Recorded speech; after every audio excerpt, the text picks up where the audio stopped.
in Europe, from various ports of Europe, desperate to find a refuge. And Ecuador offered them this refuge. There are many stories attached to how they arrived. For example, there were some consuls who refused them the visa. Others risked their jobs to give them visas, and they lost their jobs. But they were very courageous. And then finally, when they arrive, they find a place that they didn't expect. I mean, it is a Latin American country, at the time quite not developed at all. And now they have to start adapting. Many of them got very sick. You know, there were a lot of illnesses, sicknesses there. They barely had discovered antibiotics, so it wasn't like, oh, I'm going to take this. No, they were sick. And then, little by little, they had to adapt to a situation that they had never dreamed they would end up there, you know. Had to learn the language. They had to find a way to make a living. That wasn't always easy. One family, for example, the father was a lawyer from Germany, and I interviewed his son who arrived there as a kid. And where do they end up? In the Amazon jungle, which is part of Ecuador. Ecuador has an Amazonic area. Now they have to make a living with cattle in the jungle. It was unbelievable. They suffered a great deal, and they kept losing the cattle. They couldn't make a living, but for 9 years they had no choice. And you see photos in the film. You see photos of these bamboo huts that they lived in. These are people that came from Europe, from Germany, which consider itself one of the most advanced countries on earth. Now they are in the jungle with the cows. It was unbelievable. Tell me, what is the message that you would like the audience to take from your movie? Well, that people have to understand that war is the worst thing that humans have created, because why the groups attack each other or kill each other? Because of who the other person is. The other message is that my film is a film about perseverance, about succeeding against all odds, of a situation where you're almost possibly going to be exterminated, and then you find a new way to live. Even under very hard circumstances, you can make a new life and you can succeed. That's part of my story. And most important, that a small country can make sacrifices even where they have very few resources, and open its doors to a group that is desperate to be saved and to find a refuge.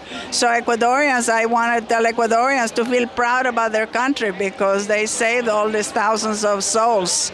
And coincidentally, during these days, we know by the news that they have suffered all these earthquakes.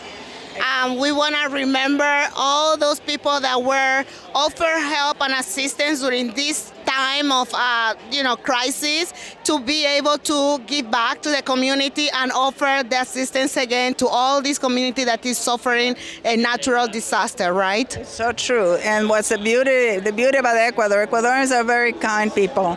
And at this point, the government of Ecuador doesn't have as much resource because the price of oil went down and they were relying on oil, which is not too wise sometimes. But anyway, the population just came through, civilians helping from every corner of the country. It's fantastic. It's amazing. And it kind of mirrors what the country did by opening its doors to these refugees who had no choice in life but to escape and find a new life in an unknown country. Thank you so much for your time. Thank you so much for the beautiful documentary, and I think it's going to help everybody. I hope so too, and thank you for listening to my story. Thank you. Well, this was a beautiful interview with Eva. I want you guys to all run to the video store and rent the video. Go to YouTube or whatever place you use to watch your videos, documentary movie, and get this unknown country. Thank you so much for your time, and I see you back shortly.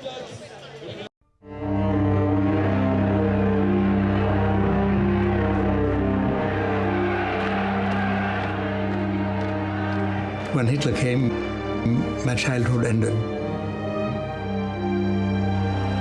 On two fateful days in November 1938, a wave of violent anti-Jewish attacks swept through Nazi Germany, Austria, and parts of Czechoslovakia. What happened in Vienna was a pogrom, you know. You know what a pogrom is. It's a bloody persecution of Jews. This is my family. My grandparents, victims of the Holocaust, dead before I was born. Like other relatives I never met.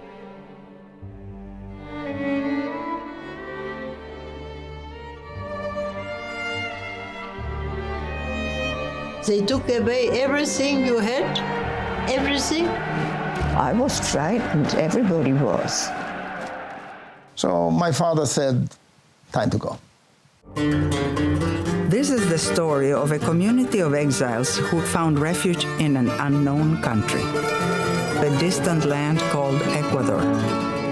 People really did not know where the country was. What is Ecuador? It's tropical. There's a mountain called Chimborazo, and there are woods that are eucalyptus. That was all I knew about Ecuador. We had to open the frontiers, go into farming towards the Amazonas, a subtropical rainforest. My father, who was a lawyer, was very concerned. For my parents, this was a very scary adventure. At first, you suffer culture shock.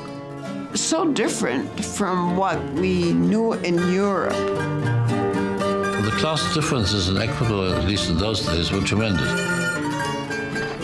Hungry children, barefoot children was a common sight at that time.